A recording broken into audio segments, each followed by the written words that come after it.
Hello and welcome to the Mold Flashers 4th edition. Alright, for this last of the currently available Dark Energon figures, we're going to have a look at Dark Energon Defender Bumblebee. Yes, Bumblebee. Normally I hate Bumblebee, but this figure is absolutely gorgeous. The translucent yellowy orange plastic, you can see all of the molded details that are on the inside. And it's molded in a sparkly translucent plastic, which just makes everything pop so nice. It's hard to make out in this picture, but these smoky pieces of plastic for his headlights can actually see the headlights on the inside. He has his tail lights painted in red. His grill is nice and black. He has little bits of blue. Robot underkibble isn't too horrible. Rolls pretty well.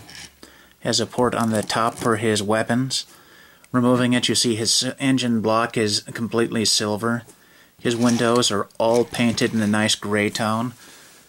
Overall, considering this is Bumblebee, this is a really good Bumblebee.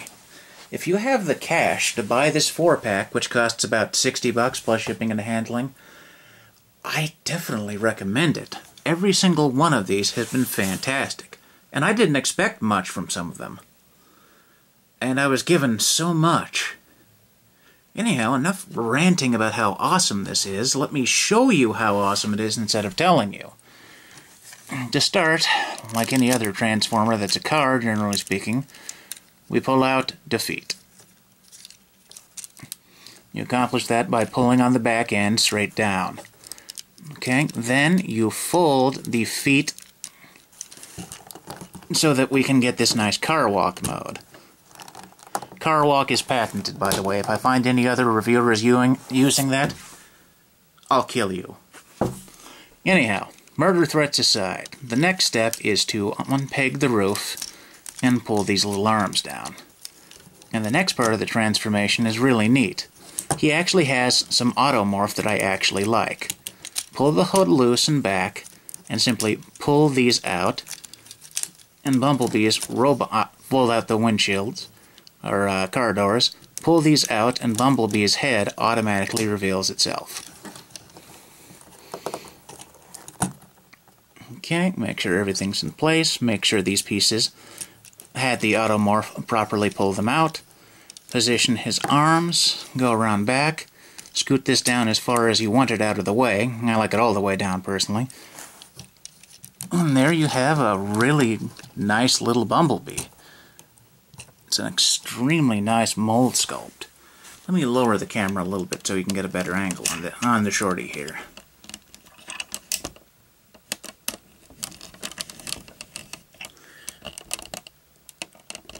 There we go.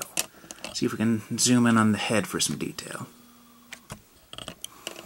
Oh yeah, look at that. He has light piping, by the way. All of these figures do to some limited degree.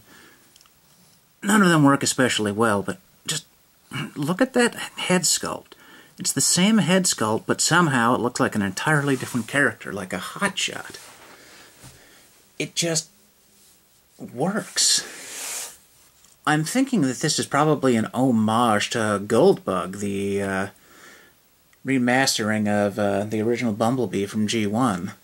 It's got the right gold color, and if I recall correctly, that particular iteration of Bumblebee happened to have blue in his color scheme as well.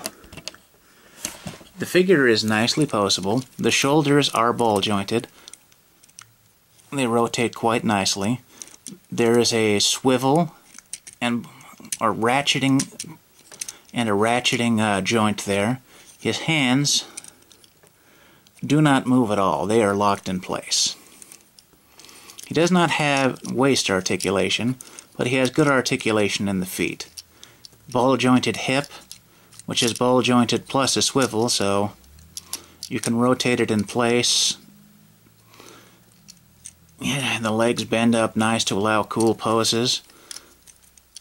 He's everything you'd expect from the usual Bumblebee mold, just with much more amazing colors. The fact that they were able to turn a character as boring and frequently repainted and remolded as Bumblebee and turn him into something this awesome is just an absolute credit to the team that produced this. Alright, and in robot mode, he can hold his weapons in one of two ways. For a more show-accurate look, you can go ahead and peg it to his wrists. You can also have him hold it like a gun. Either way, they look pretty badass on him, especially molded in the really dark blue plastic that they have. The other thing you can do with these is you can double them up like they were when they were on his car mode. When they're on the car mode, they look kind of like big chunks of engine.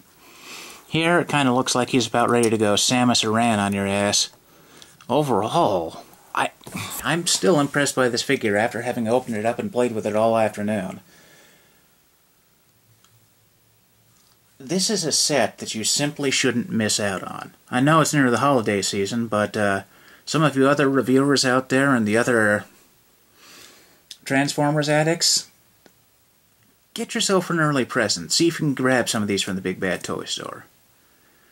Alright, this is the fourth and final update for this weekend. I'll see you a little bit later in the week. Take care, everybody.